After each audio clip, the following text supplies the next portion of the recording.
Hello friends, स्वागत है आपका हमारे यूट्यूब चैनल एग्जाम रोज में। मैं प्रवीण कुमार आपका स्वागत करता हूं।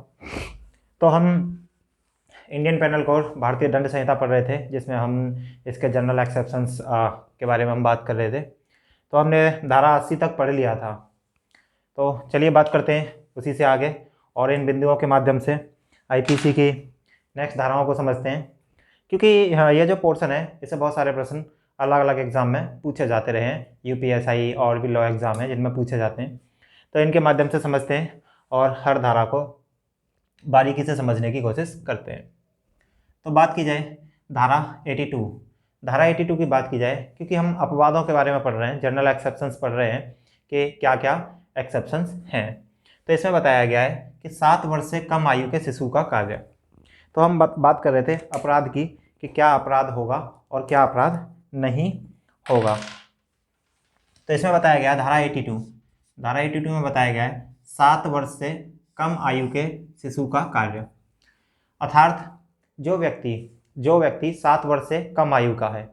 तो ये जब आईपीसी शुरू करी थी तभी आपको बताया था कि 7 वर्ष से कम अगर आयु का कोई व्यक्ति है तो वह अपराधी नहीं माना जाता है, या उसके द्वारा कोई काम किया जाता है तो उसको अपराध की श्रेणी में नहीं गिना जाता है, क्योंकि ऐसा समझा जाता है कि वो जो 7 वर्ष तक का बच्चा है उसमें समझ नहीं है। तो धारा 82 यही कहती है कि 7 वर्ष से कम आयु के शिशु का जो कार्य होगा वो क्या होगा, अपराध नहीं माना जाएगा। बात की जाए धारा 83, तो धारा 83 में बताया गया है कि अगर शिशु 7 वर्ष से तो ऊपर है, शिशु 7 वर्ष से ऊपर है लेकिन 12 वर्ष से कम है, अगर कोई बच्चा जो है 7 वर्ष से ऊपर है लेकिन 12 वर्ष से कम है, लेकिन उसकी जो समझ जो है वह अपरिपक्व है, उसकी समझ विकसित नहीं हुई है, तो वह यह फैसले नहीं कर सकता है, वह व्यक्ति या वह बच्चा जो 12 वर्ष तक का है वो यह फैसले नहीं कर सकता कि क्या सही है क्या गलत है, या फिर जो डिसीजन मेकिंग पावर भी उसकी नहीं होती है। तो ऐसा व्यक्ति, ऐसा शिशु जो 7 वर्ष से तो ऊपर है किंतु 12 वर्ष से कम का है और उसकी समझ कैसी है, अपरिपक्व है, मतलब वो अभी समझदार नहीं है, उसको सही या गलत का निर्णय लेने पे कि क्या विधि पूर्ण है, क्या कानून के रूप से ठीक है, ये सारी चीज़ें समझने के उसके अंदर क्या है, गुण नहीं है, तो उस ऐसे व्यक्ति का कार्य भी क्या माना जाएगा, अपराध नहीं माना जाएगा। तो धारा 82 की बात करें तो धारा 82 में बताया गया है कि 7 वर्ष से कम आयु के शिशु का कार्य क्या है, अपराध नहीं है। और धारा 83 की बात करें तो 83 में ये बताया गया है कि भैया 7 वर्ष से ऊपर और 12 वर्ष से कम आयु का व्यक्ति या शिशु, लेकिन वो क्या हो, अपरिपक्व हो, उसकी समझ, उसमें यह सही और गलत की समझ ना हो, तो ऐसे व्यक्ति का कार्य भी क्या माना जाएगा, अपराध नहीं माना जाएगा। तो हमने 7 वर्ष तक की बात की, फिर 7 से 12 वर्ष तक के बच्चे की बात की। अब बात करते हैं कि अनसाउंड माइंड का कोई व्यक्ति है, विकृत चित्त व्यक्ति है, विकृत चित्त व्यक्ति है, अगर कोई व्यक्ति है वो अनसाउंड माइंड है, इसमें एज नहीं दी है कि कितने वर्ष तक का होना चाहिए। तो अब विकृत चित्त का मतलब है अनसाउंड माइंड का, चाहे उसकी एज कुछ भी रही हो, इन दोनों में 82-83 में दोनों में एज दे रखी थी, एक में 7 वर्ष एक में 7 से 12, लेकिन अपरिपक्व। लेकिन जो धारा 84 है, धारा 84 है, उसमें एज नहीं दे रखी है, उसमें सिर्फ ये बताया गया है कि जो अनसाउंड माइंड का व्यक्ति है, तो अनसाउंड मतलब पागल है, तो ऐसा व्यक्ति, उसके द्वारा किया गया कोई भी कार्य, अगर अनसाउंड माइंड व्यक्ति के द्वारा किया गया कोई भी कार्य क्या है, वह भी अपराध की श्रेणी में नहीं माना जाएगा। तो मैकाले ने जब आईपीसी बनाई तो उसमें ये सारी चीज़ों को लिखा हुआ है कि अगर अनसाउंड माइंड का व्यक्ति है धारा 84 के हिसाब से, तो वह क्या नहीं माना जाएगा, अपराधी नहीं माना जाएगा। अगर उसका कोई भी कार्य अपराध भी है तो वह अपराध की श्रेणी में नहीं गिना जाएगा, तो उसके ऊपर कोई भी मुकदमा नहीं चलेगा। बात की जाए धारा 87 की, अगर हम धारा 87 की बात करें तो इसमें दिया गया है कि सम्मति से किया गया कार्य जिसमें मृत्यु या घोर उपति कारित करने का आशय न हो, उसकी संभाव्यता का ज्ञान न हो। तो इसमें बताया गया है कि अगर कंसेंट है, कंसेंट के साथ, किसी व्यक्ति की कंसेंट के साथ क्या है, कोई कार्य किया गया है, तो इसका एग्जाम्पल से समझते हैं। इसमें है सम्मति से किया गया कार्य जिससे मृत्यु या घोर उपति, ग्रीवियस हार्ट, तो ना तो उसमें क्या है, जो उसका इंटेंशन था, तो इंटेंशन तो पहली बात तो इंटेंशन नहीं रहे होने चाहिए उनके, कि मृत्यु कारित करनी है या फिर ग्रीवियस हर्ट करना है किसी व्यक्ति को, तो पहली बात तो वो इंटेंशनली नहीं होना चाहिए। दूसरी चीज़ क्या है, कि व्यक्ति की क्या होनी चाहिए, सम्मति होनी चाहिए, कंसेंट होनी चाहिए। और तीसरा इसमें इंपॉर्टेंट है कि वह व्यक्ति क्या है, 18 ईयर्स के ऊपर का होना चाहिए। तो एक एग्जांपल से अगर हम समझें इसको, तो मान लिया जाए ये ए है और एक बी है, तो ये दोनों क्या हैं, दोनों 18 प्लस हैं, 18 ईयर्स प्लस हैं, मतलब इन दोनों की एज जो है 18 साल से ऊपर है।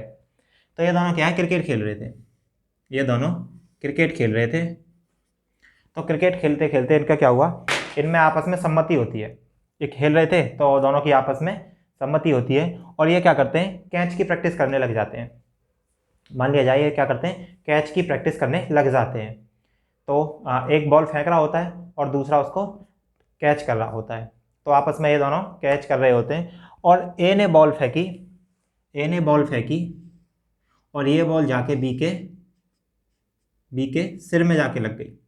ए ने बॉल को फेंका और ये बॉल बी के सिर में जाके लग गई, जिससे कि क्या हुआ, बी के सिर में चोट बैठी और बी की मृत्यु हो जाती है, या फिर बी को बहुत ज़्यादा हर्ट होता है, ग्रीवियस हर्ट होता है। मान लो कि उसके सर में यहाँ पे जाके बैठी और वो मेमोरी लॉस्ट हो गई उसकी, तो माना ए की मृत्यु हो गई या फिर उसकी मेमोरी लॉस हो गई, उसको ग्रीवियस हर्ट हुआ। तो यहाँ पे क्या है, ए अपराधी नहीं माना जाएगा। ए क्या नहीं माना जाएगा, अपराधी नहीं माना जाएगा, इसकी मृत्यु का आरोपी नहीं माना जाएगा, ना ही इसको हर्ट करने का आरोपी माना जाएगा। तो धारा 87, जो धारा 87 है, वह यही बताती है आईपीसी की कि अगर आपस में सम्मति है, अगर आपस में कंसेंट है और इंटेंशनली कोई कार्य नहीं किया गया, इंटेंशंस नहीं रहने चाहिए, मतलब ऐसा इंटेंशन ना हो कि उसको मारना ही है या फिर उसको हर्ट करना है, वह इंटेंशन नहीं होने चाहिए। पहली बात, सम्मति होनी चाहिए, और दोनों की एज क्या होनी चाहिए, 18 प्लस होनी चाहिए। दूसरा, इंटेंशन ना रहे हो हानि करने के या क्षति पहुंचाने के। तो अगर ऐसा काम सद्भावपूर्वक किया गया है और दोनों की सम्मति है, तो ऐसा क्या नहीं माना जाएगा, अपराध नहीं माना जाएगा। तो धारा 87 में यही बताया गया है। अगर बात करें धारा 90 की, धारा 90 की,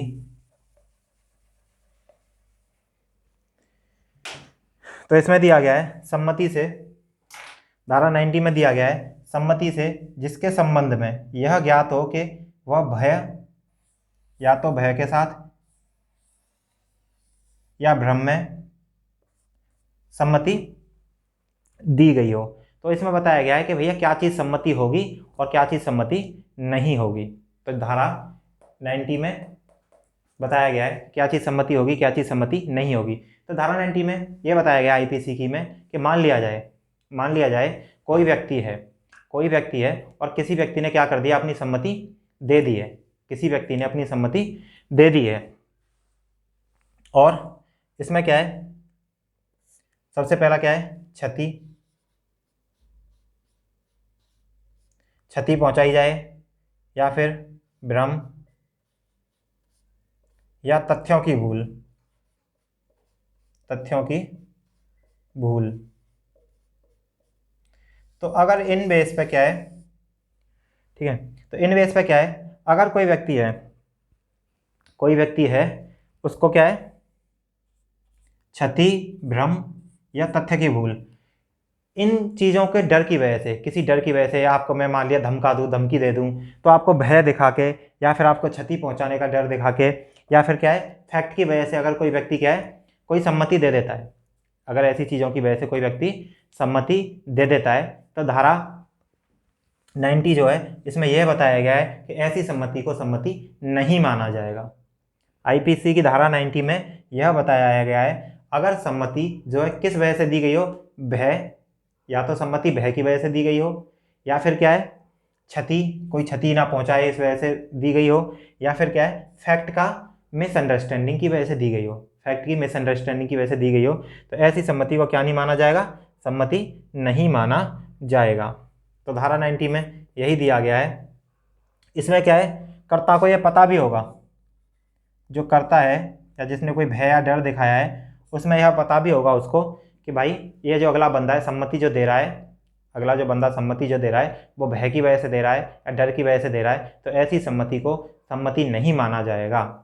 जैसे इसमें हमने पढ़ा था धारा 87 में कि सम्मति थी दोनों की, आपस में वो खेल रहे थे, तो यहाँ पे ये अपराध नहीं था। लेकिन अगर वह सम्मति क्या है, ऐसी वजह से दी गई है, डर की वजह से, क्षति की वजह से या फिर तथ्यों की भूल की वजह से, और जो करने वाला है उसको अपराध करने वाला है जिसके ऊपर, और जिसने सम्मति दी है, तो इसको सम्मति को सम्मति नहीं माना जाएगा। उसको ऐसा माना जाएगा कि उसने अंडर प्रेशर सम्मति दी थी। तो यहाँ पे क्या है, अगर ऐसी सम्मति किसी अनसाउंड माइंड व्यक्ति के द्वारा दी गई हो, ऐसी सम्मति अनसाउंड माइंड व्यक्ति के द्वारा दी गई हो, कि अगर अनसाउंड माइंड है तो उसको तो समझ ही नहीं है, जो व्यक्ति अनसाउंड माइंड है उसको तो समझ ही नहीं है कि मैं किस चीज़ का मतलब किस चीज़ के लिए किसी को परमिशन दे रहा हूँ या कंसेंट कर रहा हूँ, उसको तो समझ ही नहीं है। तो अगर अनसाउंड माइंड के व्यक्ति द्वारा भी कोई सम्मति दी गई है तो भैया यह भी सम्मति को सम्मति नहीं माना जाएगा। और दूसरा, शिशु, अगर कोई बच्चा है 7 साल से कम उम्र का बच्चा है या 12 साल तक की उम्र का बच्चा है, तो उस बच्चे की अगर कोई कंसेंट है तो उसको भी कंसेंट नहीं माना जाएगा। तो धारा 90 में यही बताया गया है कि कौन सी सम्मति नहीं मानी जाएगी। बात की जाए धारा 92 की, तो धारा 92 में दे रखा है सम्मति के बिना किसी व्यक्ति के फायदे के लिए सद्भावपूर्वक किया गया कार्य। तो धारा 92 में ये बताया गया है कि सम्मति के बिना भी, तो यहाँ पे भी हम देख रहे थे कि सम्मति समय जो कंसेंट थी वह जरूरी थी। अगर बात की जाए धारा 92 में, तो धारा 92 में बताया गया है कि सम्मति के बिना भी, अगर आपको सम्मति नहीं है और सम्मति के बिना भी आप सद्भावपूर्वक कोई कार्य करते हो, सम्मति के बिना सद्भावपूर्वक कोई कार्य करते हो, तो उसको क्या नहीं माना जाएगा, अपराध नहीं माना जाएगा। अगर आप किसी व्यक्ति के फायदे के लिए कुछ कार्य करते हो और लेकिन उसकी आपके पास परमिशन नहीं है और आप उसके लिए करते हो, तो वह भी अपराध नहीं माना जाएगा। इसका एक एग्जांपल से समझते हैं।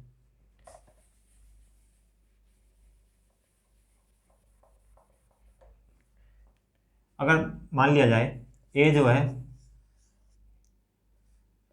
है ये घोड़े से गिर गया,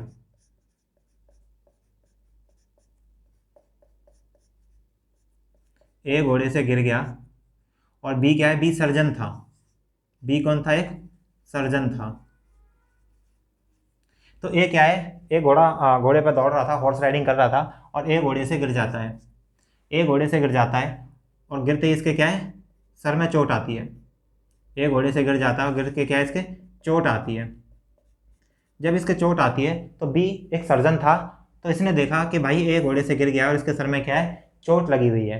तो बी का काम क्या है, बी एक सर्जन था। तो सर्जन ने क्या किया, सर्जन को लगा कि इसको क्या है, शल्य चिकित्सा की तुरंत ज़रूरत है। बी को लगा कि इसको शल्य चिकित्सा की तुरंत ज़रूरत है, अगर इसको अभी ट्रीटमेंट नहीं मिला तो हो सकता है ए मर जाए। तो बी क्या करता है, बी, क्योंकि ये तो ए परमिशन में, बी उस हालत में, ए है जो घोड़े से गिरा था, वो इस हालत में नहीं था कि वो क्या कर सके, अपनी सम्मति दे सके, कंसेंट दे सके या परमिशन दे सके। तो बी ने क्या किया, बिना इसकी परमिशन के और ए का ट्रीटमेंट करना शुरू कर दिया। बी ने क्या है, ए का ट्रीटमेंट करना शुरू कर दिया। तो यहाँ पे बी ने कोई अपराध नहीं किया है। अगर बी ने ए की बिना परमिशन के, क्योंकि ए का जो बी का जो काम था सर्जन का, ए के लिए क्या था, सद्भावपूर्वक था, गुड फेथ में था।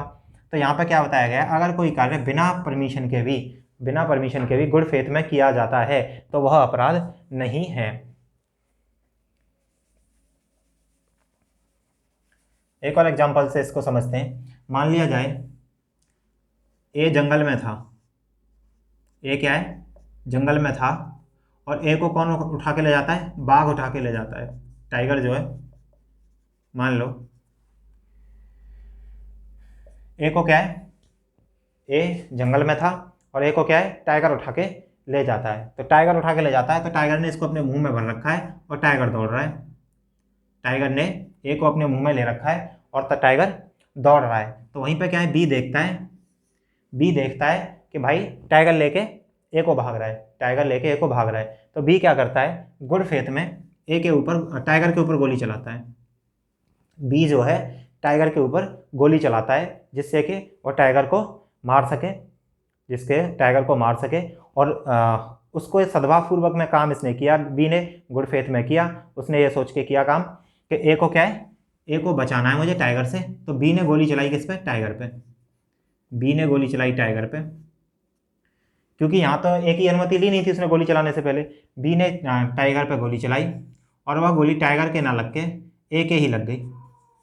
वो गोली टाइगर के ना लग के ए के लग गई, जिससे कि क्या, ए को बहुत ज़्यादा घाव आए या ए की मृत्यु हो गई। तो ऐसा माना जाएगा कि बी ने जो काम किया है वो सद्भावपूर्वक किया था और बिना सम्मति के किया था, लेकिन सद्भावपूर्वक किया था। तो बी यहाँ पे अपराधी नहीं माना जाएगा और बी पर मुकदमा नहीं चलेगा। तो यहाँ समझ में आया होगा आपको। अगर मैं मानूं, एक और एग्जांपल ले लिया जाए। ये एक घर था, ये एक घर था, इसमें आग लग गई। ये एक घर था, इसमें आग लग जाती है, इसमें आग लग जाती है। तो ए जो है, ए देखता है कि घर में आग लगी हुई है। ए देखता है घर में आग लगी हुई है, तो ए क्या करता है, ए को लगा इस घर में आग लगी हुई है और इसको पता है इसमें कोई बच्चा है, इस घर में कोई बच्चा है। ए ने देखा कि घर में आग लगी हुई है और इसको पता है इस घर में एक बच्चा है जो आग के बीच में फंसा हुआ है। तो ए क्या है, ए घुस जाता है, ए इस घर में घुस जाता है और घर में घुस के क्या है, उस बच्चे को बाहर निकाल लेता है, उस बच्चे को बाहर निकाल लेता है। और वह ये देखने में बाहर निकाल लेता है, लेकिन उसको ये पता है कि मैं अगर रास्ते से जाऊंगा तो रास्ते में ही हम दोनों आग की लपेट में आ जाएंगे और नहीं बच पाएंगे। तो ए क्या करता है, छत से ही, ए क्या है, छत से ही बच्चे को नीचे फेंकता है, बच्चे को नीचे फेंकता है। और नीचे क्या था, जो कॉमन पीपल्स थे उन्होंने कंबल लगा रखा था, नीचे कंबल लगा रखा था जो कॉमन पीपल थे उन्होंने, आम आदमी ने। और क्या है, बच्चे को कंबल के ऊपर ए फेंकता है छत से। तो बच्चा उस कंबल पे, उसको ये पता थी, ए को यह पता थी कि अगर बच्चा कंबल पे ना गिर के नीचे गिरा तो इस बच्चे की मृत्यु हो सकती है। लेकिन बच्चे को ए ने नीचे फेंका कि जिससे कि हो सकता है कंबल पे गिरे तो बच जाए, और वह बच्चा क्या है, कंबल पे ना गिर के नीचे गिर गया, जिससे उसकी मृत्यु हो गई। तो यहाँ भी ये माना जाएगा कि ए ने जो कार्य किया वो सद्भावपूर्वक किया, गुड फेथ में किया, और यहाँ पे क्या है, ए को अपराधी नहीं माना जाएगा। तो उम्मीद करता हूँ धारा 92 आपको समझ में आई होगी कि सम्मति में क्या सम्मति है और क्या सम्मति नहीं है। तो अगर सद्भावपूर्वक किसी व्यक्ति के फायदे के लिए किया गया कार्य है तो वह भी अपराध की श्रेणी में नहीं आता है। अगर बात की जाए धारा 94 की, तो धारा 94 में दिया गया है वह कार्य जिसको करने के लिए कोई व्यक्ति धमकियों द्वारा विवश किया गया है। वह कार्य धारा 94 में दिया गया है कि वह कार्य जिसको करने के लिए अगर कोई व्यक्ति धमकियों द्वारा विवश किया गया है तो उसका क्या है, उसके कार्य की जो प्रवृत्ति है वो किस श्रेणी में आएगी, अपराध में आएगी या नहीं आएगी। तो अगर इसको हम समझें 94 को, तो मान लिया जाए जो ए क्या है, मान लिया जाए जो ए है, ए के पास कुछ डाकुओं का गिरोह आता है, ए के पास डाकुओं का गिरोह आता है और डाकुओं का गिरोह आके ए को धमकी देता है कि हम तुझे पीटने की धमकी देता है। जो डाकुओं का गिरोह है जो ए को पीटने की धमकी देता है, पीटने की धमकी देता है, और जो गिरोह है वह इसको विवश करता है कि आप हमारे गिरोह में शामिल हो जाओ। जो डाकुओं का गिरोह है ए को अपने गिरोह में शामिल करने के लिए विवश करता है, धमकी देता है और पीटने की धमकी देता है। तो सिर्फ पीटने की धमकी मात्र से ए क्या है, पीटने की धमकी मात्र से ए जो है उस डाकुओं के गिरोह में शामिल हो जाता है। जबकि ए को पता है कि ये जो डाकू हैं इनकी प्रवृत्ति क्या है, ये काम क्या करते हैं, अपराध का काम, मतलब जो है इनका मुख्य काम ही अपराध करना है।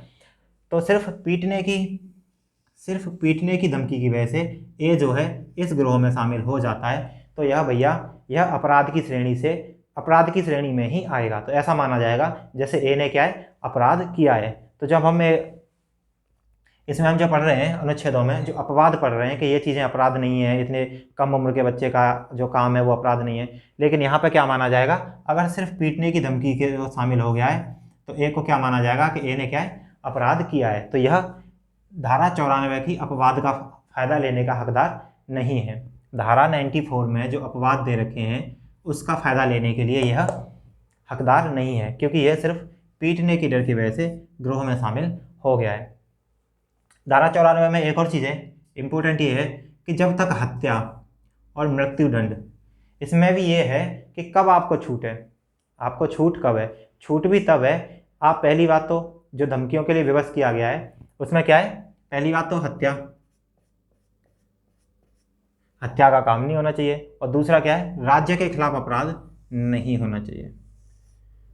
मान लिया जाए कोई अपराध राज्य के खिलाफ ही करने जा रहे थे वो डाकू, तो उसी में आप शामिल हो रहे हो, या फिर किसी की हत्या करने जा रहे हो आप उसमें शामिल हो रहे हो किसी के डर की वजह से, या फिर आप राज्य के खिलाफ कोई अपराध कर रहे हो डर की वजह से या व्यवस्था में आके, या आप किसी की हत्या कर रहे हो व्यवस्था में आके, तो उसको क्या माना जाएगा, अपराध में ही गिना जाएगा, और उसके लिए जो अपवाद है इसको एज ए अपवाद काउंट नहीं किया जाएगा। क्योंकि अगर आप खुद की जान गंवा के, इसमें यही तो है कि आपको मारने की धमकी दे दी, ज़्यादा से ज़्यादा क्या, आपको मारने की धमकी दी जाएगी, आपको मार दिया जाएगा, तो आप अपनी जान बचाने के चक्कर में आप किसी दूसरे को मारने के लिए अगर बेबस धमकियों में बेबस होकर किसी दूसरे को मार देते हो, तब भैया आप अपराध की श्रेणी में आओगे। तो इसमें क्या है, पहली बात तो जो जुर्म है वो राज्य के खिलाफ नहीं होना चाहिए, और दूसरा मृत्युदंड वाला, मृत्यु का काम नहीं होना चाहिए। तो अभी हमने देखा कि ए क्या है, पीटने मात्र के डर से डाकुओं के गिरोह में शामिल हो जाता है, तो ए क्या है, ए अपराधी माना जाएगा। लेकिन अगर मैं यहीं दूसरे केस में बात करूं, अगर मैं केस 2 की बात करूं, तो केस 2 में मान लिया जाए ये ए जो है वो लोहार था, कारपेंटर था, सॉरी, ए जो है लोहार था,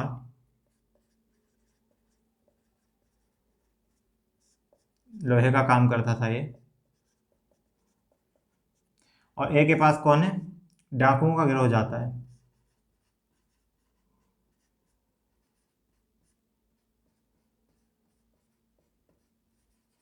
तो ए क्या था, ए एक लोहार था, एक लोहार था, और ये क्या है, इसके पास कौन जाता है, डाकुओं का गिरोह जाता है, और डाकुओं का गिरोह जाके इसको क्या करता है, धमकी देता है, और इसके कान पे क्या है, बंदूक तान देते हैं, जो ए के कान पे क्या है, बंदूक तान देते हैं, और इसको बोलते हैं कि हम तुझे तत्काल मार देंगे। इसको धमकी दी जाती है, ए को जान से मारने की धमकी दी जाती है। बोलते हैं, इसके कान पर बंदूक लगा के बोलते हैं कि बोला, या तो हम जहाँ चोरी करने जा रहे हैं, किसी के घर में चोरी करने या डकैती डालने जा रहे हैं, उस घर का ताला तोड़, या तो तू लोहार है, या तो उस घर का ताला तोड़ दे अपने औजारों से, या हम तुझे अभी जान से मार देंगे। क्योंकि यहाँ पे धमकी क्या थी, जान से मारने की थी। लोहार को क्या है, धमकी जो थी वो जान से मारने की दी गई थी, और इस धमकी के व्यवस्था में आके, इस धमकी की व्यवस्था में आके ए जो है उन डाकुओं के साथ जाता है, और उन डाकुओं के साथ जाके क्या करता है, एक घर का ताला तोड़ देता है जिसमें डाकू जाके चोरी कर लेते हैं। तो इसमें यह माना जाएगा, ए को अपराधी नहीं माना जाएगा, और ऐसा माना जाएगा कि ए ने क्या यह काम व्यवस्था में किया था, या फिर डर या भय में आके किया था, धमकियों की वजह से किया था। क्योंकि यह कार्य पहली बात तो देशद्रोह का नहीं था, राज्य के खिलाफ नहीं था, अर्थात देशद्रोह का कार्य नहीं था। दूसरा क्या है, इसे मृत्यु का कार्य भी नहीं होना था, मृत्यु कार्य का भी नहीं था। तो ऐसे में क्या है, ए को अपराधी नहीं माना जाएगा। नाम जिसमें हमने केस 1 में देखा था कि वह सिर्फ पीटने की डर की वजह से, और वह डाकुओं के गिरोह में शामिल हो गया था, इस वजह से क्या है, वो अपराधी माना गया था। और यहाँ पे क्या है, इसको मारने की धमकी दी गई थी, इसके कान पर बंदूक लगा रखी थी और जान से मारने की धमकी दी थी, तो यहाँ पे क्या है, ये अपराधी नहीं है।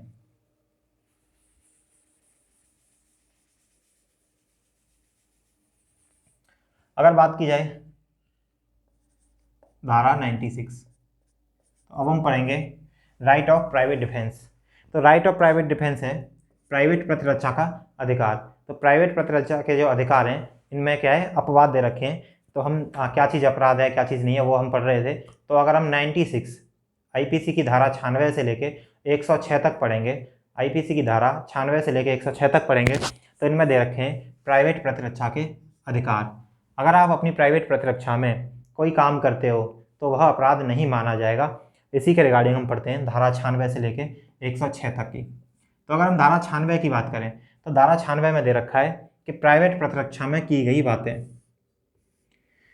तो धारा 96 में सिर्फ इतना दे रखा है कि अगर आप प्राइवेट डिफेंस में आप कोई भी काम करते हो तो वह अपराध नहीं मानी जाएगी। अगर धारा 96 की बात की जाए तो उसमें दे रखा है अगर आप प्राइवेट प्रतिरक्षा में, प्राइवेट डिफेंस में कोई कार्य करते हो तो वह चीज़ अपराध नहीं मानी जाएगी।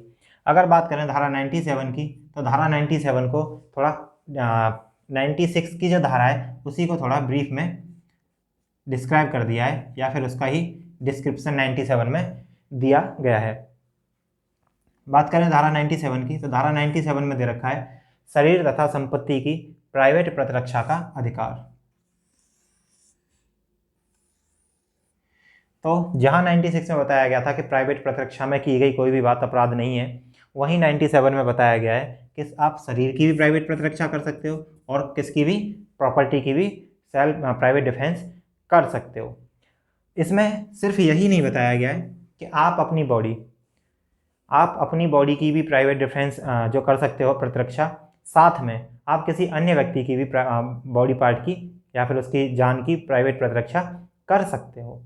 तो इन दोनों में ही शरीर की बात की जाए तो शरीर में दोनों आते हैं, self plus other person body, self plus other person body. और संपत्ति में भी बात की जाए तो प्रॉपर्टी भी किसकी, सेल्फ की प्रॉपर्टी भी सेल्फ की प्लस अदर पर्सन प्रॉपर्टी। तो अगर आप इन दोनों को ही बचाने में अगर आप कोई कार्य करते हो तो आपका वो किसके अंदर आएगा, धारा 97 के अंतर्गत, और वह प्राइवेट प्रतिरक्षा का आपको अधिकार है। अगर आप ऐसे में कोई कार्य करते हो तो वह अपराध नहीं माना जाएगा। एग्जाम्पल समझा जाए, अगर एग्जाम्पल से समझा जाए तो ए और बी की बात करूं तो ए और बी में क्या हो रहा था, ए जो है बी के ऊपर आक्रमण कर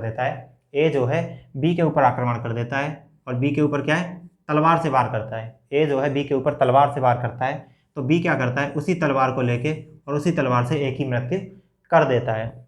ए बी के ऊपर तलवार से प्रहार करता है और बी को पता है कि मेरी ये मृत्यु कर देगा, मुझे मृत्यु कारित कर देगा, तो बी क्या है, उसी की तलवार को लेके और ए पर हमला कर देता है और ए को मार देता है। तो ऐसा माना जाएगा कि बी ने क्या है, प्राइवेट डिफेंस में यह कार्य किया था और यह कार्य यहाँ पे अपराध नहीं माना जाएगा। अब यहीं पर मैं एक और केस समझूं तो ए क्या है, ए बी को मार रहा था, ए बी के ऊपर तलवार चला रहा था और सी ने देखा, सी कोई थर्ड पर्सन था और सी ने देखा कि ए जो है बी को मार देगा। तो सी क्या करता है, सी को यह प्रतीत होता है कि बी को मार देगा और सी क्या करता है, इसके ऊपर पत्थर उठा के फेंकता है ए के ऊपर। सी जो है ए के ऊपर पत्थर उठा के फेंकता है और वह पत्थर उसके सर में जाके लगता है और ए की मृत्यु हो जाती है। तो यहाँ भी क्या माना जाएगा कि सी ने क्या है, प्राइवेट डिफेंस का कार्य किया है। तो आप सेल्फ की बॉडी की भी प्राइवेट डिफेंस कर सकते हो और अदर पर्सन की भी कर सकते हो। सेम प्रॉपर्टी का है। अगर आपके घर में चोरी करने कोई व्यक्ति आ जाता है तो अगर आपके घर में कोई व्यक्ति चोरी करने आ जाता है, डाकू चोरी करने आते हैं, तो आप उस प्रॉपर्टी को बचाने के लिए अगर डाकुओं की हत्या कर देते हो तो आपका वो काम प्राइवेट डिफेंस में माना जाएगा, वो भी प्रॉपर्टी का प्राइवेट डिफेंस में माना जाएगा। तो धारा 96 का ही थोड़ा व्यापक वर्जन धारा 97 दे रखा है। अगर हम बात करें धारा 98 की तो धारा 98 में दिया गया है विकृत चित्त व्यक्ति के द्वारा, मान लिया जाए कोई अनसाउंड माइंड का पर्सन है, अगर वह कोई कार्य करता है, और क्या आपको उसके लिए क्या आपको तब भी इतना हक है कि प्राइवेट डिफेंस का हक है। मान लिया जाए ए क्या है, ए एक अनसाउंड माइंड पर्सन है और ए क्या है, बी के ऊपर प्रहार कर देता है। ए पागल व्यक्ति था और पागल व्यक्ति ने होते हुए पागलपन में चलते हुए बी के ऊपर हमला कर दिया। ए ने पागलपन में बी के ऊपर हमला कर दिया और बी को जान से मारने के लिए हमला किया है। तो अभी हमने पढ़ा था इससे पहले कि अगर कोई पागल व्यक्ति है तो उसकी बात कोई भी अपराध नहीं मानी जाती है। तो चूंकि ए तो पागल था और ए ने बी पर हमला किया, तो यहाँ पे ए क्या है, ए ने तो कोई अपराध नहीं किया है क्योंकि वह तो पागल था, उसका कार्य कोई भी अपराध नहीं माना जाएगा। लेकिन चूंकि बी अपनी प्राइवेट प्रतिरक्षा में यहाँ पे ए की अगर मृत्यु कारित कर देता है, अगर बी अपनी प्राइवेट डिफेंस में ए की मृत्यु कारित कर देता है, तो यहाँ पे बी भी अपराधी नहीं माना जाएगा।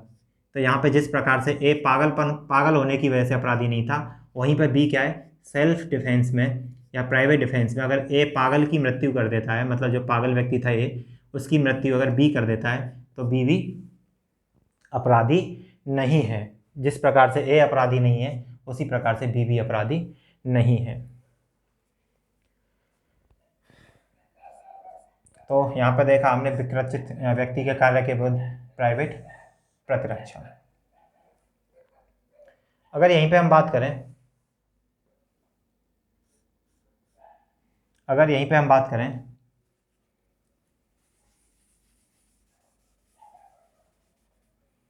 कि ए जो है, एक ए था और एक बी था, तो ए जो है अपने घर में जाता है, अंधेरी रात हो रही थी और ये ए अपने घर जाता है रात में। तो जब ए अपने घर जा रहा था तो बी को यह महसूस हुआ, क्योंकि अंधेरी रात थी और बी को पता नहीं था कि ये जो ए है वास्तव में अपने घर जा रहा है और इसी घर का वो हकदार है। तो बी को पता नहीं था, तो बी शंका के आधार पर, डाउट के आधार पर ए पे क्या करता है, हमला कर देता है। बी ए पर कि ए चोर है, बी जो है ए को चोर समझकर एक पे हमला कर देता है। उसको ये लगता है कि किसी दूसरे के घर में चोरी के लिए घुस रहा है, हालांकि वास्तव में घर ए का ही था, लेकिन इसको लगता है कि यह चोरी करने के लिए ए के घर पर जा रहा है और ए के ऊपर हमला कर देता है। तो यहाँ पर बी भी क्या है, अपराधी नहीं है, क्योंकि उसने तो गुड फेथ में काम किया था, किसी और की प्रॉपर्टी की रक्षा कर रहा था। लेकिन चूंकि ए अपने प्राइवेट डिफेंस में, क्योंकि ए चोर तो था नहीं, तो ए अपने प्राइवेट डिफेंस में अगर बी की यहाँ मृत्यु कर देता है, तो यहाँ पे ए अपराधी नहीं है। तो यहाँ दोनों ही अपराधी नहीं है। तो इस तरह से हमने धारा 98 को समझा। बात की जाए धारा 99, तो धारा 99 में दिया गया है ऐसे कार्य जिनके विरुद्ध प्राइवेट प्रतिरक्षा का अधिकार नहीं है। तो इसको याद रख सकते हैं, ना 99 से ना, तो मतलब ना से समझ सकते हैं कि कौन से कार्य ऐसे हैं जिनके विरुद्ध प्राइवेट प्रतिरक्षा का अधिकार नहीं है। तो मान लिया जाए लोक सेवक का कोई कार्य है, कोई लोक सेवक जो है, लोक सेवक पब्लिक सर्वेंट,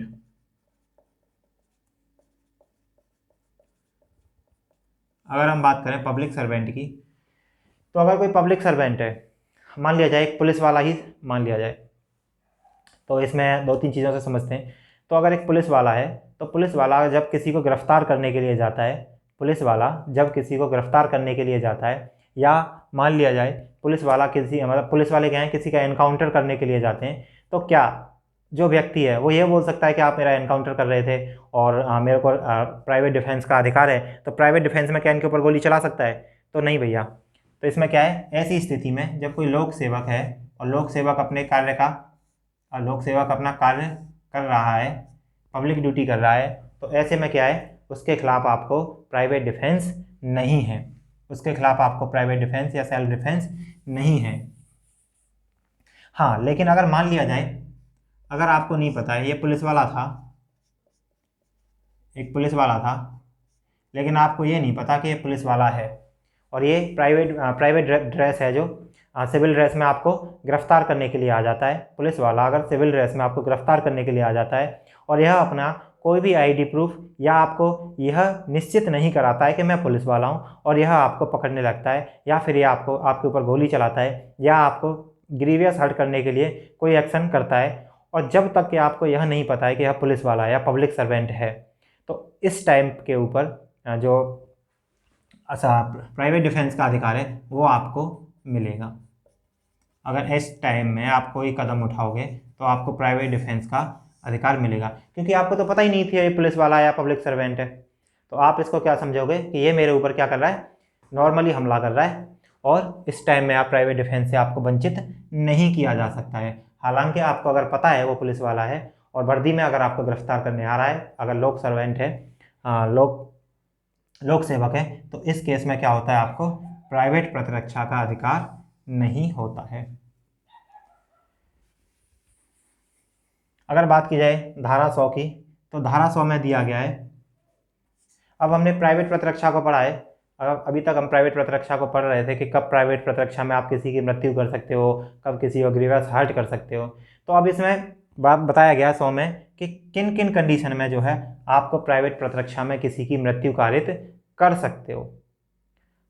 आपको प्राइवेट रक्षा का जो अधिकार है, तो आपको किन किन कंडीशंस में क्या है, आप किसी की मृत्यु भी कर सकते हो प्राइवेट डिफेंस में। तो सबसे पहले क्या दिया गया है कि आपको अगर कोई जान से मारने वाला हो, आपको यह लगता है, आपको यह शंका है, या जिससे कि आपके ऊपर जो हमला हुआ है उसमें आपकी जान चली जाएगी, उसमें आपकी मृत्यु हो जाएगी, तो आप जो सेल्फ डिफेंस में या प्राइवेट डिफेंस में दूसरे व्यक्ति की, जिसने आपके ऊपर हमला किया है, आप उसको मृत्यु कारित कर सकते हो। तो पहला, जब आपको खुद की जान का खतरा हो कि आपकी मृत्यु हो जाएगी, तब आप दूसरे जो अपोजिट में है उसकी मृत्यु कारित कर सकते हो। तो हम यही बात कर रहे हैं कि कब कब मृत्यु कारित कर सकते हो। तो जब परिणाम मृत्यु हो, ऐसा हमला जिसका परिणाम मृत्यु हो, तो आप उस कंडीशन में कर सकते हो। सेकंड, जो हर्ट है वो ग्रीवियस हर्ट होनी चाहिए, जो हर्ट है वो ग्रीवियस हर्ट होनी चाहिए, घोरोपति होनी चाहिए, जिसमें आपका हाथ काट दिया जाए, पैर काट दिए जाएं, या आपको जो अंग हैं उनको अंग भंग कर दिया जाए। तो इन स्थिति में भी क्या है, जब बात ग्रीवियस हर्ट की होगी, तो उन केसेस में भी आप प्राइवेट प्रतिरक्षा के अधिकार में मृत्यु कारित कर सकते हो। तीसरा, अगर हमला इस प्रवृत्ति का है कि वह बलात्श्रम की श्रेणी में आता है, अगर किसी ने रेप करने के आशय से, अगर रेप करने के इंटेंशन से आपके ऊपर हमला किया है, तो आप उसको मृत्यु कारित कर सकते हो और आपको अपराधी नहीं माना जाएगा। तो अगर जो हमला हुआ है, अटैक हुआ है, और रेप करने के लिए हुआ है, आपको ऐसा लगता है कि आपका रेप करने के लिए है, तो आप उसकी मृत्यु कारित कर सकते हो। चौथा है प्रकृति विरुद्ध काम तृष्णा। मतलब क्या है, अगर अननेचुरल लस्ट का अगर हमला है, अटैक है, तो आप उसमें भी क्या कर सकते हो, किसी अदर पर्सन की क्या कर सकते हो, मृत्यु कारित कर सकते हो, उसकी मृत्यु कर सकते हो। तो ये प्राइवेट डिफेंस में कुछ चीज़ें हैं।